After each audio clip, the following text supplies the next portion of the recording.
మొదటి దినము మనము విధేయత గురించి నేర్చుకున్నాము. నిన్నటి దినము మనం విశ్వాసమును గురించి విన్నాం. ఈరోజు మన జీవితము దేవుడు రూపుదిద్దినప్పుడు ఆయన ఒక ప్రత్యేకమైన ఉద్దేశంతో నీ జీవితాన్ని, నా జీవితాన్ని ఆయన ఏర్పరిచాడనే సత్యాన్ని మనం గ్రహిస్తూ,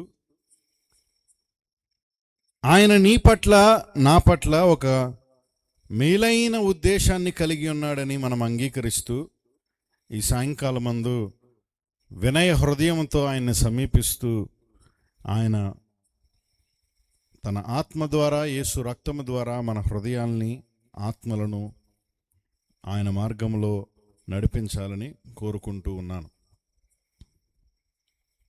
ఈరోజు మనం విజయం గురించి ఆలోచన చేస్తున్నాం. ఈ ఆలోచించే మాటల్లో నేను మీ ముందు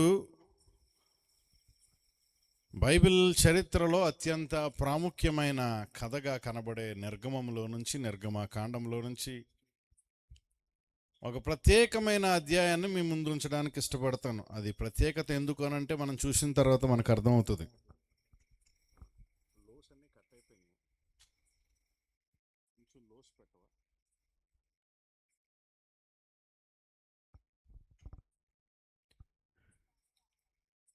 యేసు ప్రభువుల వారు నిన్ను నన్ను ప్రేమిస్తున్నాడు.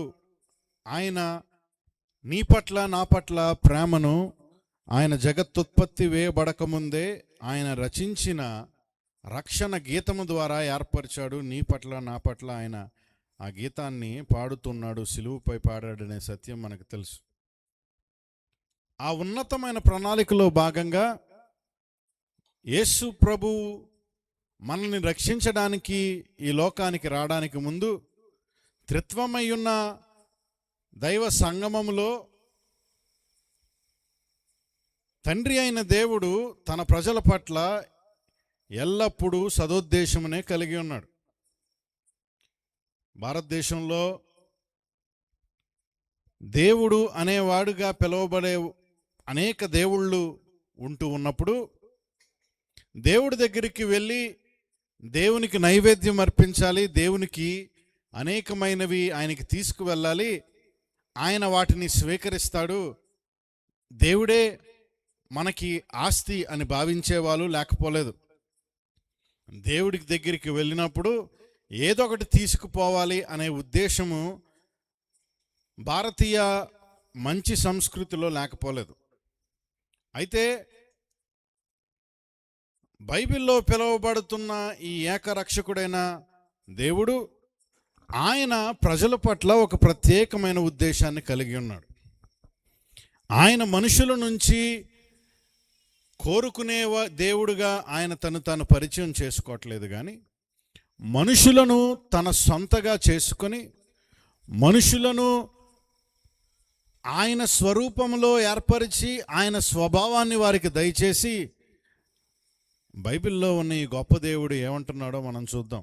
నిర్గమము 19వ అధ్యాయం, నిర్గమకాండము 19వ అధ్యాయం. అక్కడ ఒక చక్కటి మాట కనబడుతూ ఉన్నది. 5వ వచనాన్ని ఎవరన్నా చదివి అందించగలరు? నిర్గమము 19వ అధ్యాయము 5వ వచనం. కాగా మీరు నా మాట శ్రద్ధగా విని నా నిబంధన అనుసరించి నడిచిన ఎడల మీరు సమస్త దేశ జనులలో నాకు స్వకీయ సంపాద్యమగుదురు అని యెహోవా సెలవిచ్చుచున్నాడు.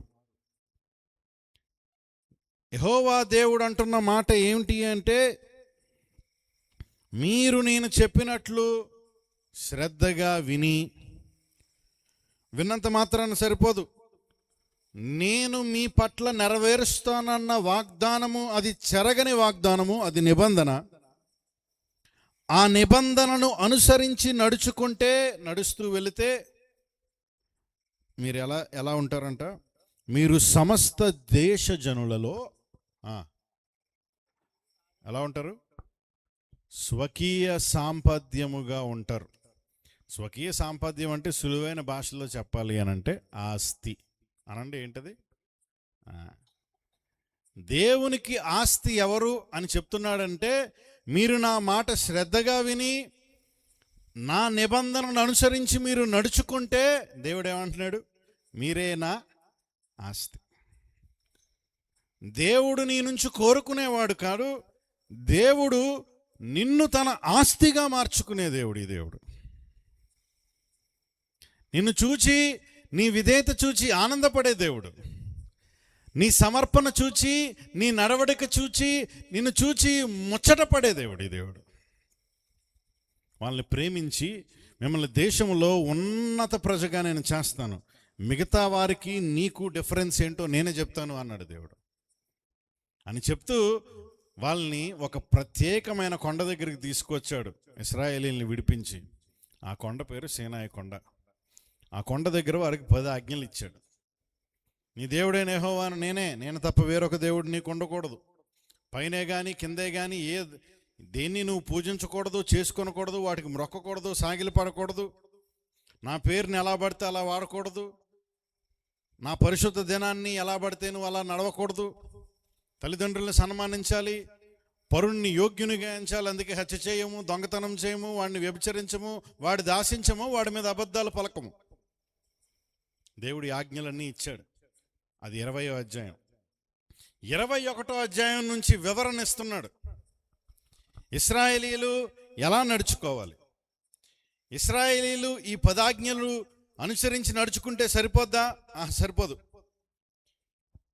ఇశ్రాయేలీలకు 10 ఆజ్ఞలు ఇవ్వడం మట్టుకే కాదు, కానీ 10 ఆజ్ఞలలోని జీవిత అంశాలు ఏ అంశం ఎలా జీవించాలో వాళ్ళకి వివరించాడు. నువ్వు నన్ను ఆరాధించడానికి ఎలా రావాలో చెప్పాడు. ఈ సమాజం అంతా ఉన్నప్పుడు న్యాయం ఎలా జరగాలో చెప్పాడు. కుటుంబ సంబంధాలు, ఎవరిని పెళ్లి చేసుకోవాలి, ఏ విధంగా విజ్జోడు చూడాలో చెప్పాడు. సేవకులు, పరిచారకులు దేవునికి ప్రజలకు ఏ విధంగా పరిచర్య చేయాలో చెప్పాడు. ఆస్తులు అప్పులు ఏ విధముగా చూడాలి, ఏ విధముగా చేయకూడదు, ఏ సంవత్సరాల తర్వాత ఏం జరుగుతుందో వివరించాడు. పండుగలు ఎలా జరుపుకోవాలి, దేవుని సన్నిధిలో యాజకత్వం ఎలా జరిగించాలి, ప్రత్యక్ష గుడారము, బలులు, పరిశుద్ధమైన వాటిని వీటిని ఎలా వేరు చేయాలో అన్నీ వివరించాడు. దీన్ని ఆచరణాత్మక వివరాలు అంటారు. అంటే దీన్ని సులువైన భాషలో ఇంగ్లీష్లో చెప్పాలి అని అంటే, ఇది నువ్వు ఎలా పనిచేయాలో ఒక డాక్యుమెంట్ అన్నమాట. ఇవేమో నియమాలు, 10 ఆజ్ఞలు. మోషేని పైకి రమ్మన్నాడు దేవుడు. ఇదే 10 ఆజ్ఞలు ఇచ్చాను కదా, వాటిని ఎలాగా నేను నీ ప్రజల మధ్య నేను స్వకీయ సాంపద్యముగా పిలుస్తున్న ఈ ప్రజల మధ్య నేను ఆజ్ఞలు ఎలాగ ఆచరణలో పెట్టాలో నీకు వర్డ్ డాక్యుమెంట్ ఇస్తాను, రావయ్యా మోషే అంటే మోషే పైకి వెళ్ళాడు. 40 రోజులు ఆహారం లేదు, తిండి లేదు, కానీ దేవుని సన్నిధిలో మోషే ఎంతో ఆనందిస్తున్నట్లుగా మనం వాక్యంలో చదువుతాం. మోషే పైన ఉన్నాడు. 21వ అధ్యాయం నుంచి మనం చూస్తే మొత్తం డిస్క్రిప్షన్ అంతా ఉంటుంది. ఎక్కడ వరకు? 32వ అధ్యాయం 31వ వచనం, 31వ అధ్యాయం ఆఖరి వచనం. ఇప్పుడు ఆ సీనాయి పర్వతం మీద 18వ వచనం ఈ విధంగా ముగుస్తుంది, చదువుతున్నాం. మరియు ఆయన సీనాయి కొండ మీద మోషేతో మాట్లాడుట చాలించిన తర్వాత, ఎన్ని అధ్యాయాలు మాట్లాడాడు? This is the longest conversation God had with any humankind, for the sake of humankind, for the benefit of humankind. దేవుడు మనిషితో మాట్లాడిన దీర్ఘకాలిక సంభాషణ బైబిల్లో ఏదన్నా ఉందంటే అది ఇదే. ఎలా నడవాలో కాదు. దేవుడు ఏమంటున్నాడు తెలుసా? మీరు నడవడం కాదయ్యా, నేనే మీ మధ్య వచ్చి నడుస్తాను అంటున్నాడు. అన్యదేవులకి దేవుళ్ళుగా పిలువబడే అనేకులకి సజీవుడైన రక్షకుడైన యెహోవా దేవునికి వ్యత్యాసం అదే. అదేంటి అనంటే, ఆయన వారి మధ్య సంచరించే దేవుడు. ఇదేదో పాత నిబంధన కాలంలో ఉన్న దృక్పథం కాదు. కొత్త నిబంధన కాలంలో ముగింపులో కూడా, ప్రకటనలో ఆ దీపస్తంభములు 7 సంఘములు, ఇదిగో మనుష్య కుమారుడు ఆ దీపస్తంభముల మధ్య సంచరిస్తూ ఉన్నాడు. అంటే అంటే ఆయన మన మధ్య నడిచే దేవుడు. స్తోత్రం. ఇక్కడ మధ్య నడవ ఎందుకు విడిచిపెట్టారు అని అడిగితే, వెళ్ళడానికి వీలుగా, చూడడానికి బాగుగా ఉంటుందని చెప్తారు. కానీ మనం గ్రహించుకోవాల్సిన సత్యం ఏంటో తెలుసా? ఆయన ఈ రాత్రి కాలమందు మన మధ్య సంచరిస్తూ ఉన్నాడు. అది పోలీసోడు మన మధ్య తిరుగుతున్నాడు అంటే దొంగోడికి భయం అవుతుంది. దేవుని మాటకు విధేయత చూపిన వానికి దేవుడు మన మధ్య ఉన్నాడనేది భయం కల్పిస్తుంది. పాపంలో ఉన్నవాడికి నిద్ర పట్టకుండా చేస్తుంది. 40 రోజులు మోషే కొండెక్కి దేవుని సముఖంలో గడుపుతున్నాడట. ఇప్పటికీ అంటే ఈ 40 రోజు కార్యక్రమం అయ్యేటప్పటికి ఇశ్రాయేలీలు విడిపించబడి, అంటే ఐగుప్తు నుంచి బయటికి తీసుకురాబడి దాదాపు 90 రోజులై ఉంటుంది అంతే. ఈయన 40, ఆ ముందు ఒక 50 అనుకుందాం. ఎన్ని రోజులు? 40, 50 కలిపితే అలా చూడకండి, 90 రోజులు. 90 రోజులు అంటే ఎన్ని నెలలు అండి? 3 నెలలు అయింది. 3 నెలలు. 3 నెలల్లో మీకు ఏమన్నా గుండె ఆపరేషన్ అయింది అనుకోండి 3 నెలల క్రితం, మీకు గుర్తుంటుందా గుర్తుండదా? అదేంటండి అలా చూస్తున్నారు బాబాయ్? గుర్తుండదా? అయ్యి బాబాయ్ అలా, బాబాయ్ ఇలాగండి ఇలా పెట్టారండి, మొత్తం అండి ఇలాగా అయిపోయిందండి, ఏదో అయిపోయిందండి అంటారు. అయ్యి బాబాయ్ అది ఇతను వద్దన్నారండి బయటి. 3 నెలలే అయింది. ఇశ్రాయేలీల మధ్య దేవుడు అద్భుతం చేసి, ఏ అద్భుతాలు చేశాడు? 10 తెగుళ్ళు రప్పించాడు. ఎవరి మీద? ఐగుప్తీల మీద. ఒక 70 రోజుల క్రితమే ఒక పెద్ద ప్రాజెక్ట్ చేపట్టాడు దేవుడు. ప్రపంచంలో ఏ ఇంజనీరు చేపట్టని ప్రాజెక్టు. ఎర్ర సముద్రాన్ని చీల్చి ఆరిన నేలగా చేసి నీటి గోడను చేసి వారిని మధ్యలో దాటిపోజేశాడు. ఇన్ని గొప్ప కార్యాలు చేశాడు దేవుడు. 90 రోజుల క్రితం జరిగింది గుర్తుంటుంది, 70 రోజుల క్రితం జరిగింది గుర్తుంటుంది, 40 రోజుల క్రితం ఏం జరిగిందో తెలుసా? దేవుడు తన్ను తాను ప్రత్యక్షపరుచుకున్నాడు. కొండపై కనబడ్డాడు. ఇశ్రాయేలీల పరిస్థితి ఎలాగుందంటే కొండ వైపు కూడా చూడలేని పరిస్థితి. ఎందుకంటే అంత ప్రకాశమానంగా ఉంది ఆ కొండ. అయితే 32వ అధ్యాయం 1వ వచనం చదువుదాం, మీ దగ్గర బైబిల్ ఉన్నట్లయితే. మోషే కొండ దిగకుండా తడువు చేయుట ప్రజలు చూచినప్పుడు, తడువు చేయుట ప్రజలు చూచినప్పుడు ఆ ప్రజలు, లెమ్ము మా ముందర నడుచుటకు ఒక దేవతను మా కొరకు చేయము. ఐగుప్తులో నుండి మమ్మల్ని రప్పించిన ఆ మోషేగాడు ఎక్కడికి పోయాడో మాకు తెలియదు. ఎన్ని రోజులైంది సార్? మీరు చెప్పట్లేదు ఎన్ని రోజులైందా? 90 రోజులైందండి.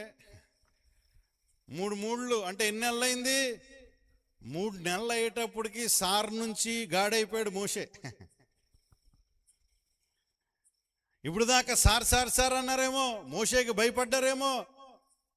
మోషే అనువాడు ఏమైపోయాడో మాకు తెలియదు. 90 రోజుల్లో మర్చిపోతే దాన్ని మతిమరపనాలా? మరి ఇటువైపు ఈ పదం వాడతారు, వేదిక మీద వాడకూడదు కానీ దానికి సమాంతరమైన పదం ఒకటి వాడతాను, దాన్ని కొవ్వు అంటారు. 90 రోజుల్లో మర్చిపోతే పరుషంగా మాట్లాడుతున్నాను అనుకోవద్దు కానీ బలుపు అంటారు. ఎన్ని రోజుల్లో మర్చిపోయారు? ఏమన్నారు? 90 రోజుల్లో మర్చిపోయి. తమ్ముడు ఎన్ని రోజుల్లో మర్చిపోయారా? 90 రోజుల్లో మర్చిపోయి ఏమంటున్నారు? మోషే అనువాడు ఏడి?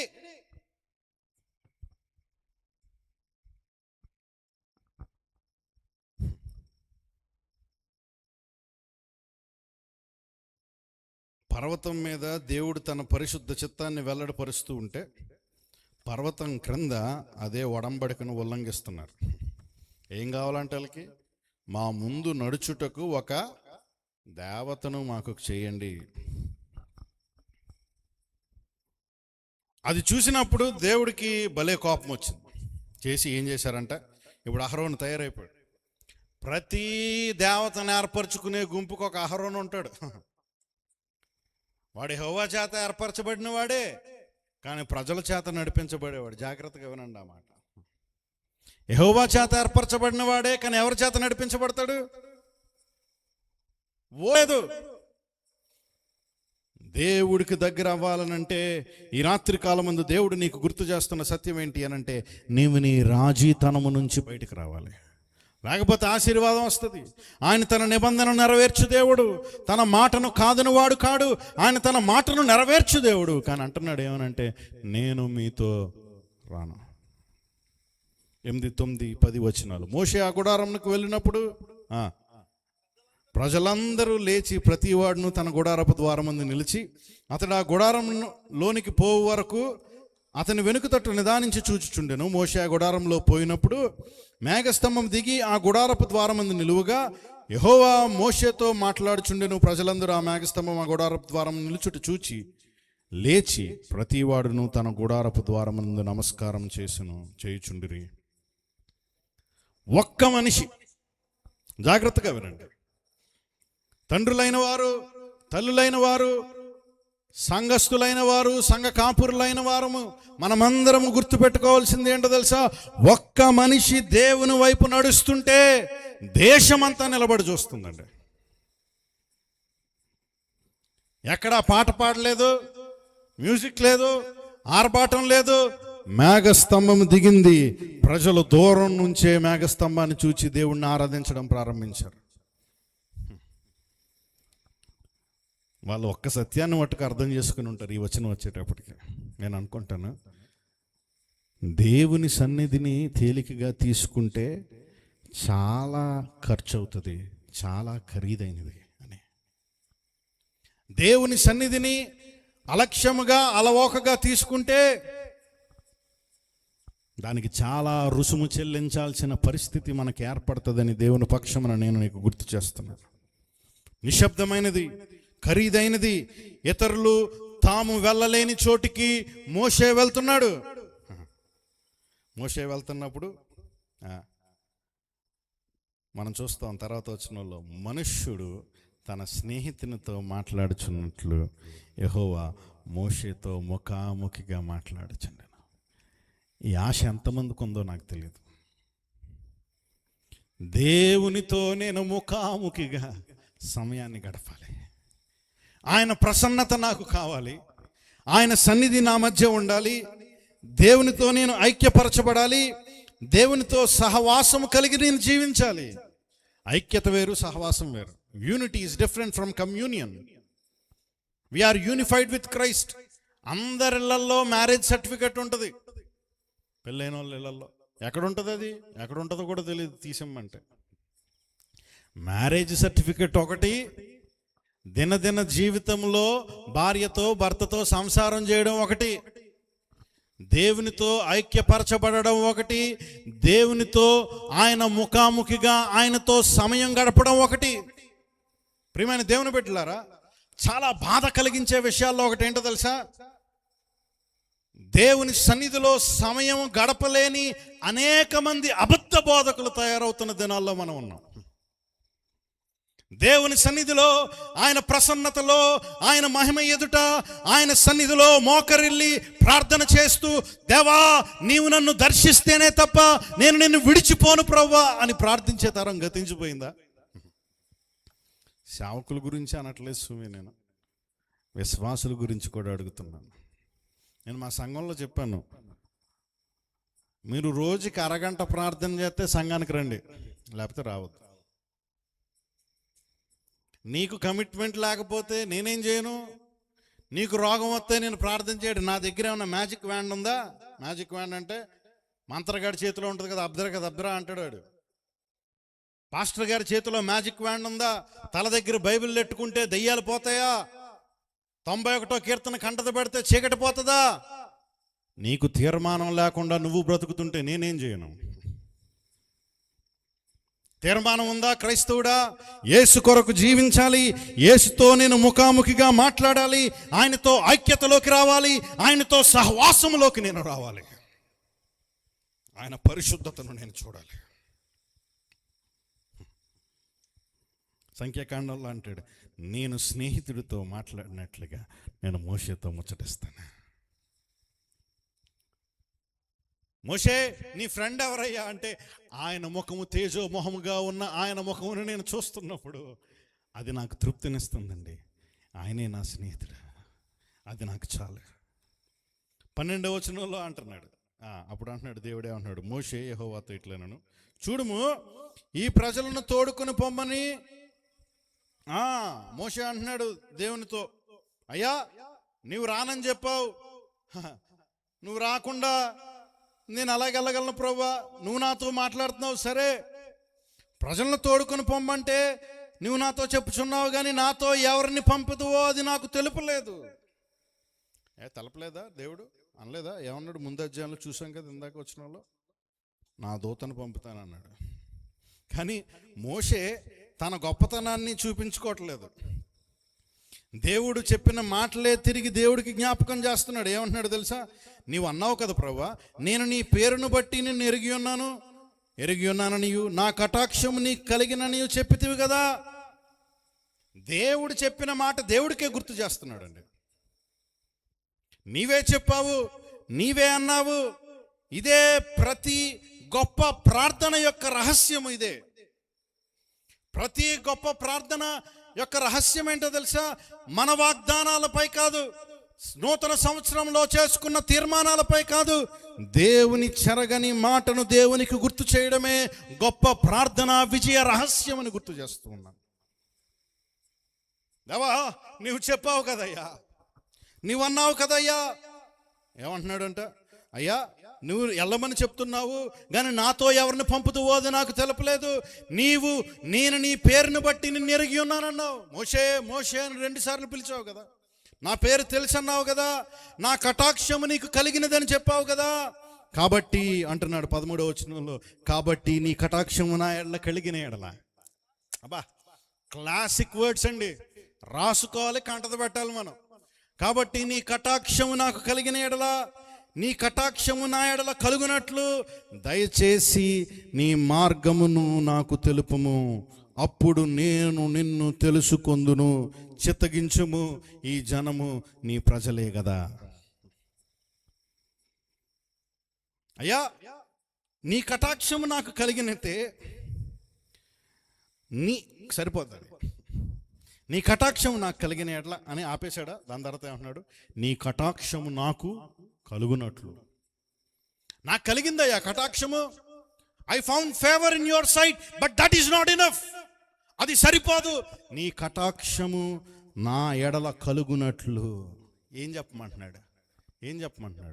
దయచేసి నీ మార్గము నాకు తెలుపుము. అందరు చెప్పండి, దేవా నీ మార్గము నాకు తెలుపుము. నీ కటాక్షము నాకు కలిగింది.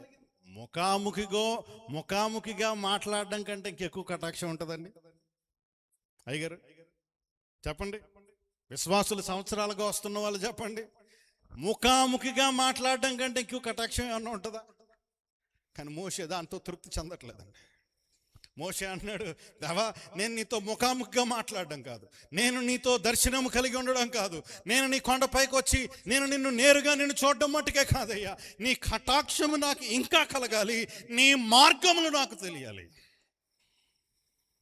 మోషే అలాంటి ప్రార్థన చేస్తే నువ్వు నేను ఇంకెలాగ చేయాలో? మహిమను చూపించమని అడగడానికి ముందు నీ మార్గములు నాకు తెలుపుము అని అడుగుతున్నాడు. మార్గం అంటే దారి కాదు. మార్గం అంటే దేవా నువ్వు మమ్మల్ని నడిపిస్తావు కదా, నువ్వెలా నడుస్తావో నాకు చెప్పు, నువ్వెలా పని చేస్తావో చెప్పు, నీ హృదయం ఏ వేటికి ఎలా స్పందిస్తుందో నాకు తెలుసుకోవాలన్నది ప్రభువా, అది నేను చేయాలన్నది. నీ కటాక్షము నాకు కలిగితే నీ మనస్సు ఎలాగున్నదో అది నాకు చెప్పు ప్రభువా, నేను ఆ ప్రకారంగా జీవిస్తాను. దేవుణ్ణి నిజంగా రుచి చూచిన ఆత్మ దేవుడిచ్చే జవాబుతో తృప్తి పడదు. మరింతగా దేవుని కొరకు ఎదురు చూస్తూ ఆకలిగొని ఉంటది. I am not satisfied with one answer that you give, Lord. నీవిచ్చే ఒక్క జవాబుతో నేను తృప్తి పడను ప్రభువా. నువ్వు మార్గం చూపిస్తా అయిపోదు ప్రభా. నీ నడకను చెప్పండి, నీకేది ఇష్టమో చెప్పండి, నీకేది నచ్చుతుందో చెప్పండి, నువ్వు ఏది వద్దంటావో చెప్పండి, అది నేను చేయడానికి తీర్మానించుకున్నాను ప్రభా. 3 మెట్లు కనబడతాయి ఈ అధ్యాయంలో. మొదటిది, నీ సన్నిధి నాకు కావాలన్నాడు. రెండోది అంటున్నాడు, నీ సన్నిధి నాతో వస్తుంది అని ఖచ్చితంగా, నువ్వు రాకపోతే కష్టం. ఇంకా మాట దగ్గరికి వెళ్తాం మనం. సన్నిధి కావాలి, నీ సన్నిధి నాతో వస్తుందని నిర్ధారణ కావాలి. అప్పుడు అంటున్నాడు, నీ మహిమ నాకు కావాలి. 14వ వచనంలో ఇవన్నీ అడిగిన తర్వాత అందుకు ఆయన, నా సన్నిధి నీకు తోడుగా వచ్చును, నేను నీకు విశ్రాంతి కలుగజేసేదను. దేవుడు ఒప్పుకున్నాడు, నా సన్నిధి నీతో వస్తుంది, నేను నీకు విశ్రాంతి ఇస్తాను. విశ్రాంతి అనగానే పని లేకుండా ఉండేది కాదు. ఇంకా పనితో పని లేదండి, పని చేయక్కర్లేదు కాదు. తల్లి ఒడిలో నిద్రించే చిన్న బిడ్డకు కలిగే నిశ్చింతే విశ్రాంతి. పోనీ విశ్రాంతి అనేది ఆలోచన చేస్తే, ఇశ్రాయేలీలు కనానికి చేరిన తర్వాత వాళ్ళకేం యుద్ధాలు లేవా? ఉన్నాయా? ఉన్నాయి. విశ్రాంతి అంటే ఏంటి మరి? ఇప్పుడు విశ్రాంతి స్థలములో కాదయ్యా. Your rest is not in the place, but your rest is in the person. నీ విశ్రాంతి నేనే అయి ఉంటాను. ఒకని తల్లి వానిని ఆదరించినట్లుగా నేను ఆదరిస్తాను. దేశము విశ్రాంతి కాదు, దేవుడే మన విశ్రాంతి. ప్రభుత్వాలు మనకు విశ్రాంతినిస్తాయో లేదో నాకు తెలియదు, కానీ ఆయన సన్నిధి వస్తే మటుకు అందులో నాకు ఎన్నటన్నటికీ నిశ్చింతమైన విశ్రాంతి నాకు దొరుకుతుంది. అది ఆయన ఇస్తాడు. అప్పుడు మోషే అంటున్నాడు 15వ వచనంలో, నీ సన్నిధి రాని ఎడల ఎక్కడి నుండి మమ్మల్ని తోడుకొని పోకు, మేము వెళ్ళం ప్రభా. పాత నిబంధనలో అత్యంత ధైర్యమైన మాటల్లో ఇది ఒకటి. నువ్వు మాతో రాకపోతే మమ్మల్ని ఎక్కడి నుంచి పంపొద్దు. ఈ రాత్రి ఇక్కడ కూర్చున్న వాళ్ళకి ఎంతమందికి తీర్మానం ఉందో నాకు తెలియదు, ఎంతమందికి నిశ్చయిత ఉందో నాకు తెలియదు. నేను దేవుణ్ణి, సజీవుడైన రక్షకుణ్ణి, నా కొరకు ప్రాణం అర్పించిన నా యేసును నేను కలుసుకోవడానికి వచ్చాను. ఆయన నాతో రాకపోతే నేను ఇక్కడి నుంచి వెళ్ళేది లేదు. అది తీర్మానం. కనాన దేశంలో దేవుడు లేకుండా జీవించడం కంటే ఈ అరణ్యంలో దేవునితో ఉండడానికి ఇష్టపడ్డాడు మోషే. కనాన ఏంటి ప్రభా, నువ్వు దూతను పంపుతానంటున్నావు, ఈ 6 భయంకరమైన శత్రువులను జయిస్తానంటున్నావు, కానీ అక్కడ నువ్వు లేకపోతే నేను అక్కడికి వెళ్ళను ప్రభా. నీవు లేని వాగ్దానము నాకొద్దు ప్రభా. నీ ఉన్న అరణ్యమే అది నాకు సుభిక్షమైన నిలయము ప్రభా. నీవు నాతో ఉంటే చాలు ప్రభా. 16వ వచనంలో మోషే అడుగుతున్నాడు, తన ప్రార్థనలో ఎటువంటి మధ్యవర్తిత్వాన్ని కనబరుస్తున్నాడో చూడండి. నా ఎడలను, నీ ప్రజల ఎడలను అంటున్నాడు. అయ్యో, మోషేతో అన్నాడు దేవుడు, నా ప్రజలు కాదయ్యా వీళ్ళు, they are no more my children, they are your children, నీ పిల్లలు, నీవు ఐగుప్తులోంచి తీసుకువచ్చిన నీ పిల్లలు అని మోషేతో అంటే, మోషే మరలా దేవుని దగ్గరికి వెళ్ళి ఎంత వినయ స్వరముతో, వినయ మాటలతో అంటున్నాడు, నా ఎడల. దేవుడు కటాక్షం కలిగింది అనలేదా? అన్నాడుగా. మరలా అంటున్నాడు, ఆ కటాక్షము నాకు సరిపోదయ్యా. నా ఎడల, నీ ప్రజల ఎడల నీకు కటాక్షము కలిగినని దేనివల్ల తెలియబడుతుంది? నువ్వు మాతో వచ్చుట వలననే కదా.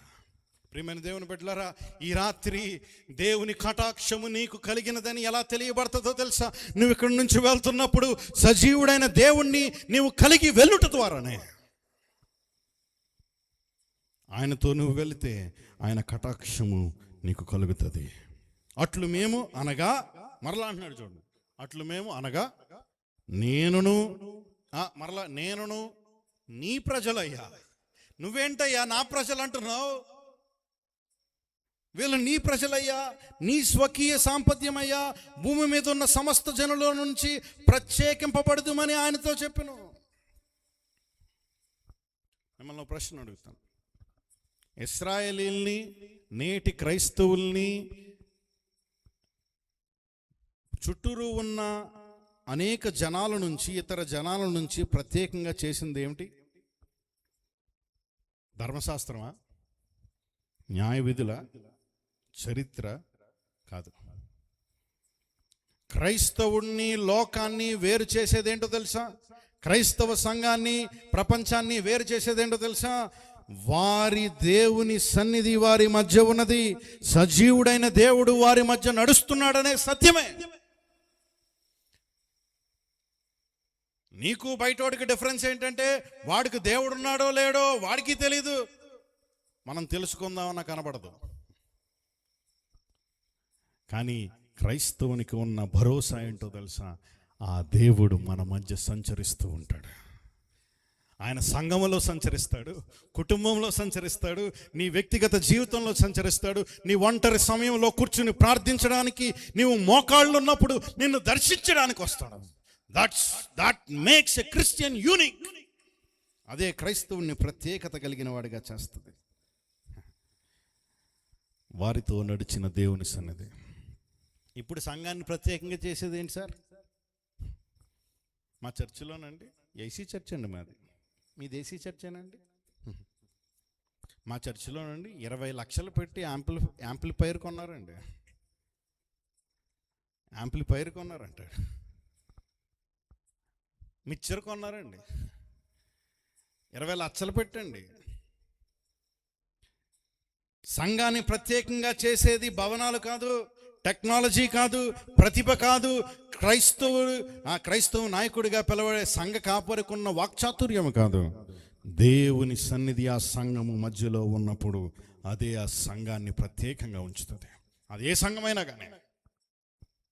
డినామినేషన్ భేదం లేదు, వర్గీకరణ కోవలేదు. క్రీస్తు అందరివాడు. ఆయన మన మధ్య సంచరిస్తే, ఆయన మహిమ మన మధ్యలో నిలిస్తే నువ్వు ప్రత్యేకమైన వాడవు, నువ్వు ప్రత్యేకమైన దానవు. అడుగుతావా ఈ రాత్రి కాలమందు దేవుడిని, దేవా నీ సన్నిధి నాతో వస్తే సరి ప్రభువా, లేకపోతే మేము ముందుకు వెళ్ళము ప్రభువా.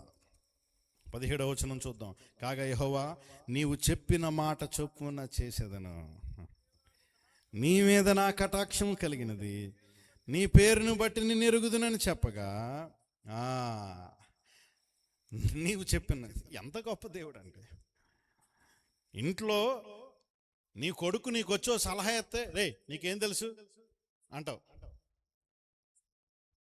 రే మాట్లాడక, నువ్వు చేసిందంతా చేసి పనికిమాలిన పనులన్నీ చేసేసి నువ్వు రాత్రికి సలహా ఎత్తావు. నాకు కారు ఎలా తోలాలో నేర్పిస్తావా, బండిలో పెట్రోల్ ఎలా ఆదా చేయాలో నేర్పిస్తావా? Less use fellow, useless fellow అంటాడు. కానీ మోషేని దేవుడు తృణీకరించట్లేదు. దేవుడి రాత్రి కాలం ముందు నిన్ను నన్ను తృణీకరించడు. ఆయన స్వకీయ సాంపత్యంగా ఏర్పరచుకున్న దేవుడు. నీవు అర్హుడు అని కాదు. మోషేని ఎందుకు అంగీకరించాడు? మోషే అర్హుడనా? కాదు. ఏమంటున్నాడు తెలుసా? దేవుడే చెప్తున్నాడు, మోషే అర్హుడు కాదు, అనుగ్రహము పొందినవాడు, కనికరము పొందినవాడు, దయ పొందినవాడు. ఈ రాత్రి కాలమందు నీవు మోషే లాంటి మధ్యవర్తత్వాన్ని నీ కుటుంబ పక్షాన్న నువ్వు చేయగలిగితే, అయ్యా మేమంతా మాకంటూ మా విగ్రహాలను చేసుకున్నామయ్యా దేవా, ఇదిగో మేవేదో బుద్ధిహీనతతో చేసుకున్నాము, నీవు వచ్చి నీవు మమ్మల్ని బాగు చేస్తావనుకుంటే నీవు రాని వాగ్దానము మాకేలా ప్రభువా, నీవు రాని ఆశీర్వాదం మాకెందుకు ప్రభువా? దేవుణ్ణి ఎంత ఎక్కువగా పొందాడో అంత ఎక్కువగా ఆయన కోసం ఇంకా ఇంకా దాహపడుతున్నాడు మోషే. ఇప్పుడు అడగబోయేది పాత నిబంధనలోనే అత్యంత ధైర్యమైన ప్రార్థన. 18వ వచనంలో అతడు దయచేసి నీ మహిమను నాకు చూపుమనగా. చూద్దాం అన్నదాన్ని. ఇప్పటికి మోషేకున్న అనుభవాలు ఏంటో చూద్దాం. సన్నిధి ఉంది, విశ్రాంతి ఉంది, కనికరము అనుగ్రహం ఉన్నది, ముఖాముఖి స్నేహం ఉన్నది. అయినా కానీ అవి మోషేకి సరిపోవట్లేదు. ఇవేమి వద్దు ప్రభా, ఇవేమి సరిపోవు ప్రభా. దేవుడు ఎంత ఎక్కువగా తన్ను తాను మోషేకి బయలుపరుచుకుంటున్నాడో అంత ఎక్కువగా మోషేకి దేవుణ్ణి తెలుసుకోవాలనే దాహం పెరుగుతుందండి. నేటి క్రైస్తవులకు లేనిది అదే. నా దేవుడిని నేను లోతుగా తెలుసుకోవాలి, ఆయన సన్నిధిలో నేను సమయాన్ని గడపాలి, నా దేవుని దర్శనం నాకు కలగాలి, నా బ్రతుకు మార్చబడాలి, నా బ్రతుకు కట్టబడాలనే దాహం లేని వారిగా తిరుగుతున్నారు. అందుకే లోకంలో అటు తిరగా ఇటు తిరగా దానితో దాహాన్ని తృప్తిపరచుకున్నా, దీనితో దాహాన్ని తృప్తిపరచు. 19వ వచనంలో ఆయన నా మంచితనం అంతటిని, మోషే మహిమని అడిగాడు, దేవుడు తన మంచితనాన్ని చూపిస్తానన్నాడు. ఎందుకనంటే దేవుని మహిమ ఆయన మంచితనంలో ప్రకాశిస్తూ ఉంటుంది. ఆయన శక్తిలో మాత్రమే కాదు, కృపలో, కరుణలో, దయలో, ఆయన కృపలో, ఆయన కరుణలో, ఆయన దయనలో ఆయన మంచితనము ప్రకాశిస్తూ ఉంటుంది. ఆయన మంచితనము మనల్ని పశ్చాత్తాపానికి నడిపిస్తుంది. మనము రక్షించబడడానికి ఆయన శిలువ కార్యము మన జీవితాల్లో సంపూర్ణంగా చేస్తుంది. ప్రియమైన దేవుని బిడ్డ, ఈ రాత్రి ఈ మాటలన్నీ నీకు గుర్తు చేశాను. నేను ముగించబోతున్నాను. నేను ముగిస్తున్నప్పుడు నేను నిన్ను అడుగుతున్న ప్రశ్న ఏంటి అనంటే, నీ జీవితంలో, నా జీవితంలో అనేకమైన సంవత్సరాలు ఆయనను వెతకాల్సిన రీతిగా వెతకకుండా గతించిపోయాయని తెలుసు. ఆయనను చూడాల్సిన రీతిగా చూడలేదనే సత్యాన్ని మనం అంగీకరిస్తున్నాము. అయితే ఈ రాత్రి కాలం ముందు నువ్వు ఇక్కడి నుంచి బయలుదేరుతూ నువ్వు ఈ మాట చెప్తావా, దేవా నీ సన్నిధి నాతో రానివ్వండి ప్రభా, నీ కటాక్షము నాపై కలుగనియండి ప్రభా. నువ్వెవరైనా సరే ప్రియదేవుని బిడ్డ, నువ్వెవరైనా ఏ స్థితిలో ఉన్నా, నువ్వెంతటి వాడువైనా, ఎంతటి దీనుడువైనా, ఎంతటి గనుడువైనా, ఆయన సన్నిధి నీతో వస్తే అది నీకు ఆశీర్వాదకరం. ఆయన నీతో వస్తే అదే విజయము. ఆయన నీతో ఉంటే అదే నీకు, నిన్ను, నీ ప్రజలను, ఈ లోకంలో ఉన్న వారిని వేరు చేసేది అదే. అదేంటి అనంటే సజీవమైన దేవుని యొక్క సన్నిధి. Do you realise? నువ్వు ఇప్పుడు చెప్పగలవా దేవుని సన్నిధి నాతో ఉన్నదండి అని? నాతో ఆయన నడుస్తున్నాడండి అని చెప్పగలవా? నా ఆఫీస్కి ఆయన వస్తాడు అండి అని చెప్పగలవా? నా వంటగదిలో ఆయన ఉన్నాడండి అని చెప్పగలవా? అన్నీ ఉండి ఆయన లేకపోతే ఆ పాటలో అంటాడు, ప్రయాణం ముందుకు సాగదయ్యా. నాతో రావా ప్రభా, నాతో రావా? ఈ విశ్వాసయాత్రలో నాతో నీవు రావా ప్రభా? ప్రియమైన దేవుని బిడ్డ, 3 రోజులుగా వాక్యం విన్న నీవు ఇక్కడి నుంచి వెళ్తున్నప్పుడు సజీవుడైన దేవుని సన్నిధిని నీతో తీసుకువెళ్ళడానికి సిద్ధంగా ఉన్నావా? మోషే ఈజ్ నెవర్ సాటిస్ఫైడ్. మోషే తృప్తి చెందే పనే లేదు. నీ మహిమను దేవా, నాకు మార్గము తెలుపు అని ఆగిపోలేదు, నాకు కటాక్షము చూపు అని ఆగిపోలేదు, నేను నిన్ను తెలుసుకుంటానయ్యా, నీ కొరకు బ్రతుకుతానయ్యా అని తీర్మానం చేసుకుని ఆగిపోలేదు. బాగా నేను మిమ్మల్ని ఒక మాట గుర్తు చేసుకోమని చెప్పినప్పుడు, ఇందాక గుర్తుంచుకోమని చెప్పాను కదా, యెహోషువ గురించి. 11వ వచనం చదివి మనం ఆలోచన చేద్దాం. మనుష్యుడు తన స్నేహితునితో మాట్లాడుచున్నట్లు యెహోవా మోషేతో ముఖాముఖిగా మాట్లాడుచుండెను. తర్వాత అతడు పాలెములోకి తిరిగి వచ్చుచుండెను. అతడు పరిచారకుడును నూను కుమారుడైన యెహోషువ అనే యవనస్తుడు గుడారములో నుండి వెలుపలికి రాలేదు. మోషే తన పనిని జరిగించడానికి దేవునితో ముఖాముఖిగా మాట్లాడి బయటకు వచ్చేస్తుంటే, యెహోషువ మట్టుకు దేవుని సన్నిధి ఇంకా ఉన్న ఆ స్థలములోనే ఉండి, దేవా నీ ప్రసన్నతను విడిచి నేను వెళ్ళను ప్రభువా, ఈ ప్రసన్నతలోనే నేను ఉంటాను ప్రభువా, ఈ సన్నిధే నాకు కావాలి ప్రభువా, ఈ సన్నిధిలోనే నేను ఉంటాను ప్రభువా. మోషే కొండెక్కితే మధ్య కొండలో నిలవబడి దేవుని ప్రసన్నతను చూస్తున్న యెహోషువ, మోషే గుడారంలోకి వెళ్ళి మనుషులతో సంప్రదింపులు చేయడానికి బయట వస్తుంటే గుడారములోనే ఉండి దేవుని సన్నిధిని కోరుకున్న యెహోషువ నిన్ను నన్ను సవాలు చేస్తున్నాడు. అతడు యవనస్తుడు అని చెప్తున్నాడు దేవుని వాక్యంలో. నో మ్యాటర్ వాట్, ఏది ఏమైపోయినా నేను ఆయనను తీసుకుని నాతో వెళ్ళాలి. దేవుడు లేని ఆశీర్వాదం కావాలా నీకు? దేవుని లేని స్వస్థత నాకు తెలియదు నన్ను దేనిలోకి నడిపిస్తుందా? దేవుని లేని బలము సంసోన్ని పాపంలోకి నడిపించింది. దేవుని లేని తిరుగులాట దావీదుని అపవిత్రతకు నడిపించింది. దేవుని వాక్యము విని ఆ ప్రకారంగా చేయలేని కఠినత్వము అనేకుల్ని నరకానికి నడిపించింది. మరి ఈ రాత్రి కాలమందు దేవునితో నువ్వు ఉండేవాడిగా, దేవుడు వెళ్ళమన్న చోటుకు వెళ్ళేవాడిగా అని ఉంటావా? నేను ముగిస్తాను. 40 అధ్యాయానికి వెళ్దాం. 33 అధ్యాయం తర్వాత అనేకమైన వచనాల్లో వాళ్ళు చెప్పినదంతా చేశారు అనంతే. అయితే నేను కొన్ని వచనాలు మీతో చదివిస్తాను. 34వ వచనం నుంచి. అప్పుడు మేఘం, 40 అధ్యాయం 34వ వచనం. అప్పుడు మేఘము ప్రత్యక్షపు గుడారము కమ్మగా యెహోవా తేజస్సు మందిరమును నింపెను. ఆ మేఘము మందిరము మీద నిల్చుట చేత మందిరము యెహోవా తేజస్సుతో నిండెను గనుక మోషే ప్రత్యక్షపు గుడారములోనికి వెళ్ళలేకుండెను. దేవుడు ఇశ్రాయేలీయులకి తను ఎలా కనబరుచుకుంటున్నాడో తెలుసా? మోషేకు మహిమ కనబరుచుకుని ఆగిపోవట్లేదండి. మోషే ప్రవేశించలేనంత తేజస్సును, మోషే ప్రవేశించలేనంత మహిమను ఇశ్రాయేలీయులకు బహుమానంగా ఇస్తున్నాడు. ఎందుకో తెలుసా?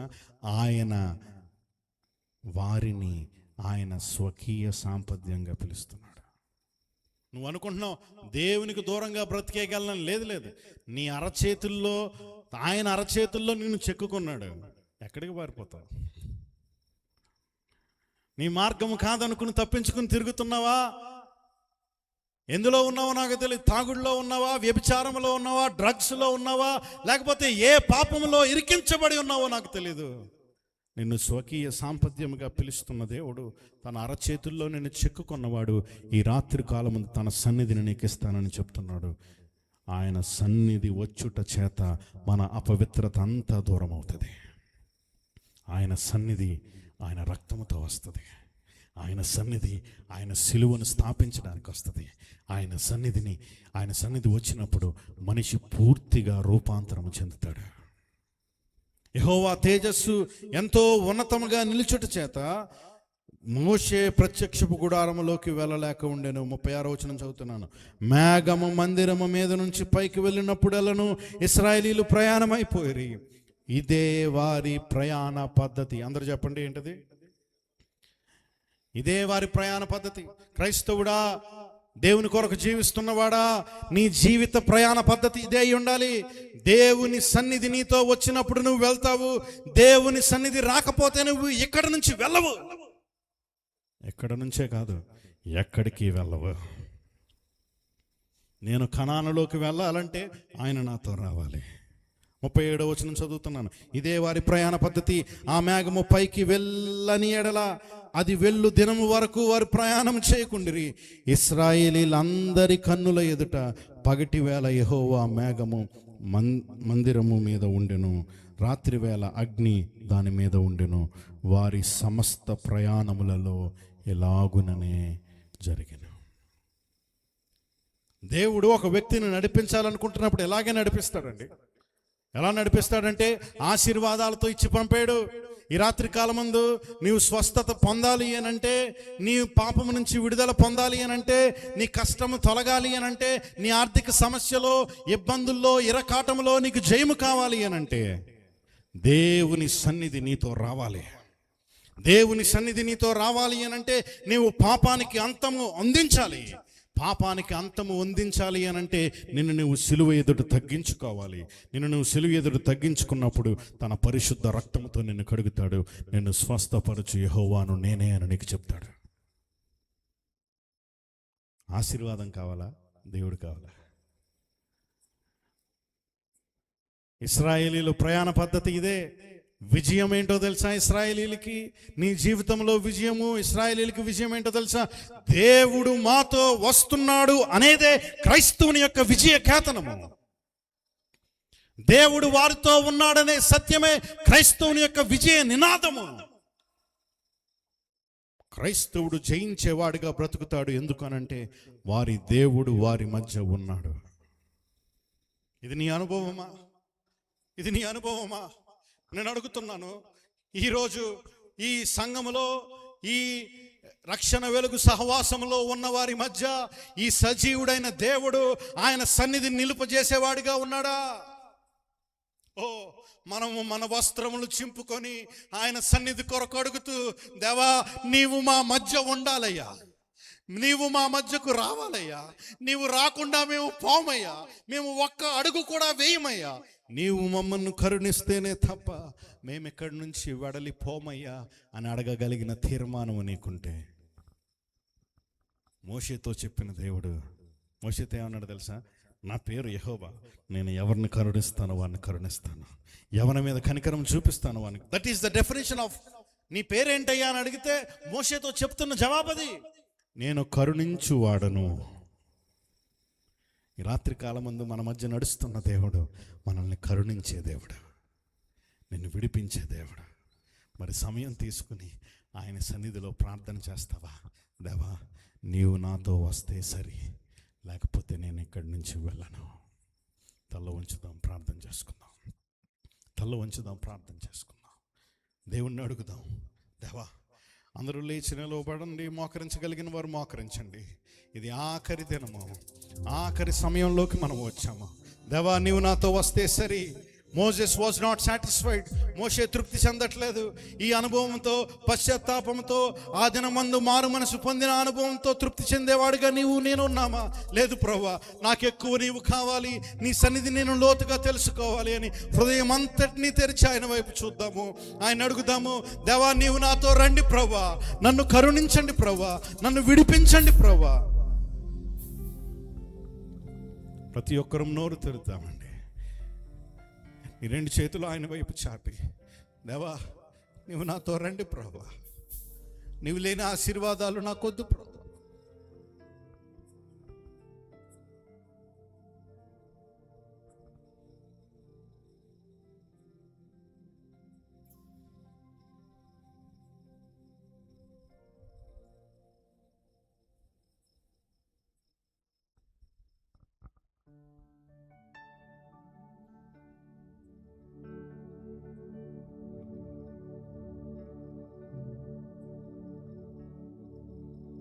అన్నీ ఉండి నీవు లేకపోతే పయనం ఆగిపోవును. అన్నీ ఉండి నీవు లేకపోతే పయనం ఆగిపోవును. నీవు రావా నా యొద్దకురా, ఈ విశ్వాస యాత్రలో నీవు నడుపు, నా ముందు నడువు, ఈ విశ్వాస యాత్రలో నీ సన్నిధే నాకు చాలయ్యా, నా తుది వాంఛ నీవేనయ్యా, నీ సన్నిధే నాకు చాలయ్యా.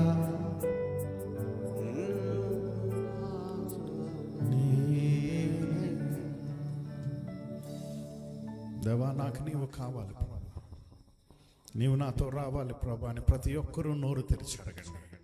దేవా, నీవు లేని ఆశీర్వాదము నాకెందుకు ప్రభా, నీవు రాని ప్రయాణం ఎందుకు ప్రభా?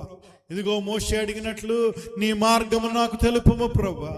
నేను చేరు గమ్యము మట్టుకే కాదయ్యా, నీ మార్గము నాకు బోధించుము. నేను అందులో నిలిచి సురక్షితముగా ఉంటాను ప్రభా. దయచేసి నీవు నన్ను కరుణించమని నీవు కేక పెడితే ఆయన నీ స్వరమును విని నిన్ను కరుణించే దేవుడు, నిన్ను జ్ఞాపకం చేసుకునే దేవుడు నీ స్థితిలో నీకు కటాక్షం చూపిస్తాడు. నోరు తెరిచి హృదయం అంతటితో అడుగుతాము. ఇదిగో ఈ రక్షణ వెలుగు సహవాసంలో ఈ 3 దినాలు కూటమిని దేవుడిచ్చాడు. నీవు విజయము పొందకుండా, దేవుడు నీతో రాకుండా ఇక్కడి నుంచి నీవు వెళ్ళడానికి వీల్లేదు.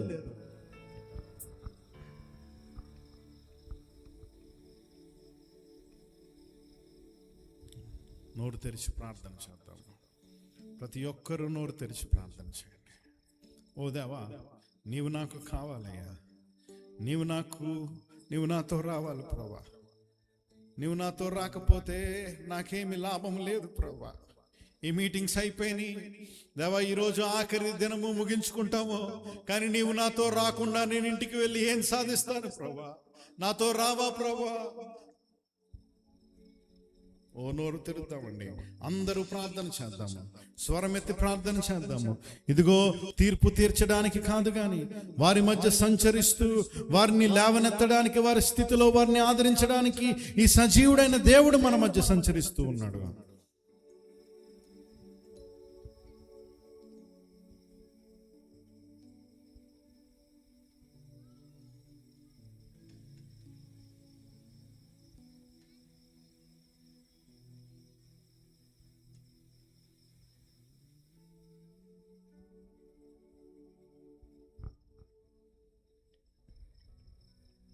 కనుడా నీ దివ్య సన్నిధి నన్నాదుకోనే నా పెన్నిధి.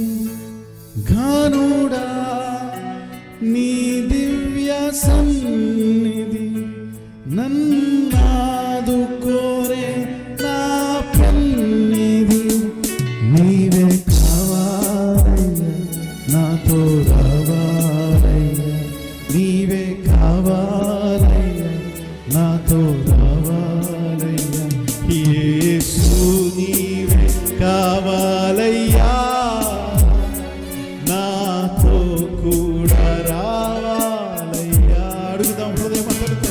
యేసు నీవే కావాలయ్యా నాతో కూడా రావాలయ్యా. జ్ఞానుడా నీ దివ్య సన్నిధి నన్నాదుకోనేనా.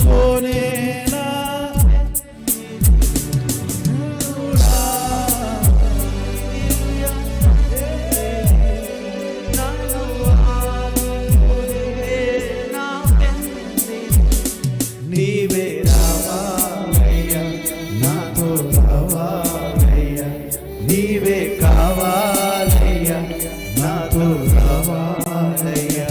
యేసు నీవే కావాలయ్యా నాతో కూడా రావా. అడుగుతావా నోరు తెరిచి? దేవా నీవు నాతో రావా ప్రభా. ఈ రాత్రి కాలం ముందు నేను ఇక్కడి నుంచి వెళ్ళడానికి ముందే నీ సన్నిధి నాతో రావాలి. సజీవుడైన దేవుడు తన రక్షణను నాకు దయచేసి నన్ను ఇక్కడి నుంచి ఆయన కొనిపోవాలి ప్రభా. యేసు నీవు కావాలయ్యా నాకు, నా జీవితంలో కావాలి, నా కుటుంబంలోకి కావాలి, నా పిల్లల కొరకు కావాలి. నేను బ్రతుకున్నట్లుగా నీవు నాకు కావాలి, నాతో రావాలి ప్రభు అని అడుగుదాం. ఇదేదో ఉద్రేకపూరితమైన నిర్ణయం కాదు ప్రియ దేవుని బిడ్డ.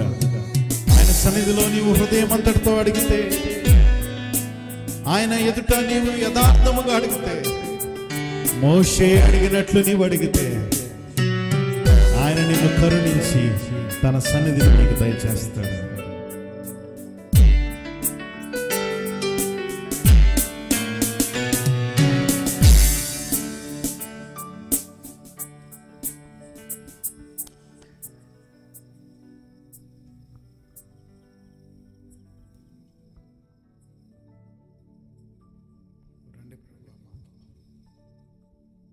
రాత్రి మాతో రండి ప్రభు. నాతో నీవు రావా ప్రభా. నా పరిస్థితిలోకి నీవు రండి ప్రభా. నీవుండి ఆశీర్వాదం నాకు, నీవు ఉండని ఆశీర్వాదం నాకెందుకు ప్రభా. ఓ యేసు నీవు కావాలి. ఈ రక్షణ వెలుగు సహవాసం నాకు కావాలి. పాస్టర్ గారి కుటుంబానికి నేను కావాలి. సంఘస్థులకు నీవు కావాలి. దేవ ఇక్కడ చేరిన ప్రతి బిడ్డకు నీవు కావాలి ప్రభా. ఓ నీ పాపమును బట్టి ఆయనకు దూరం అయిపోయావేమో, ఆయన ఎదుట క్షమాపణ అడుగున్నాడు. యథార్థమైన హృదయంతో ఆయన ఎదుట నీ పాపమును ఒప్పుకుని, దేవా నీవు నన్ను ఆశీర్వదిస్తేనే తప్ప ఎక్కడి నుంచి నేను వెళ్ళను ప్రభు అని యథార్థమైన హృదయంతో అడుగు.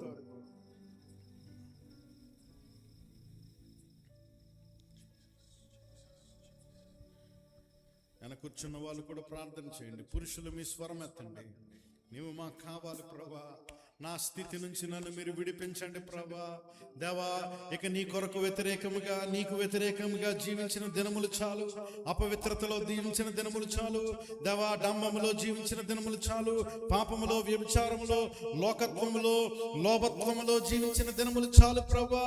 ఇదిగో నీ ఎదుట నిలవబడ్డాను ప్రభా. నా పాపమును నేను ఒప్పుకుంటున్నాను ప్రభా. నా కుటుంబ పాపమును నేను ఒప్పుకుంటున్నాను. మోషే మధ్యవర్తిత్వము చేసినట్లుగా నేను నా కుటుంబ పక్షమును అడుగుతున్నాను ప్రభా.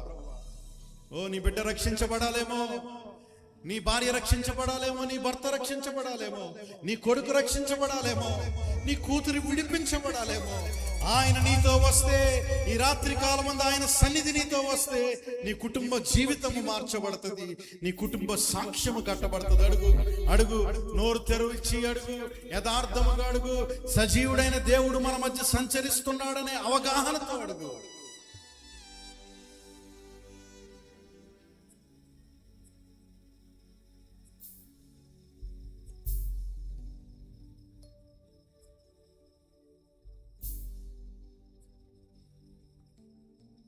నువ్వు చూడాల్సిన జయాలు ఎన్నో ఉన్నాయి. నువ్వు ఈ పాటికే దేవుని కొరకు నమ్మకమైన సాక్షిగా బ్రతికి ఉండాల్సిన నీవు ఓడిపోయిన జీవితాన్ని జీవిస్తున్నావు. ఓటమి చెందిన జీవితాన్ని జీవిస్తున్నావు. బయటికి చెప్పుకుంటే సిగ్గుపోయే జీవితాన్ని జీవిస్తున్నావేమో. ఆయన నిన్ను పిలుస్తున్నాడు. తన సిలువ యొద్దకు నిన్ను పిలుస్తున్నాడు.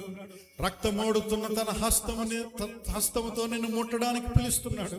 తన అరచేతుల్లో నిన్ను చెక్కుకున్న దేవుడు తన చేతిని చూపిస్తూ, లోబడినోళ్ళని ప్రజల వైపు దినమెల్లా తన చేతులు చాపుతూ, వారి పేర్లు చూపిస్తూ రమ్మని పిలుస్తున్నాడు, నిన్ను ఆహ్వానిస్తున్నాడు. నువ్వు నిరాశలో ఉన్నావేమో, వెక్కసమైపోయి ఉన్నావేమో, ఈ సేవలో నీవు ముందుకు సాగలేననే తీర్మానానికి వచ్చేసావేమో, ఈ కుటుంబ జీవితాన్ని నేను కొనసాగించలేనని నువ్వు అనుకుంటున్నావేమో. ఆయన సన్నిధి నీతో వస్తే అది నీకు మేలు. ఆయన సన్నిధి నీతో ఉంటే అది నీకు మేలు. ఆయన మనతో ఉంటే, నీవు నాతో ఉండగా ఈ లోకంలోనిదేది నాకు అక్కర్లేదు. అటువంటి తృప్తిని నాకు మీరు దయచేయండి. I don't want to be satisfied with your face. నీ ముఖముతో తృప్తి చెందను, నీ మాటతో తృప్తి చెందను, నీ కనికరంతో తృప్తి చెందను, నీ మార్గంతో తృప్తి చెందను. నాకు ఆ పరిశుద్ధమైన అసంతృప్తిని మీరు దయచేయండి ప్రభా. నా యేసుని నేను దినదినము కలుసుకోవాలి. పరిశుద్ధుడైన ఆయన సన్నిధిని దినదినము కోరుకోవాలి.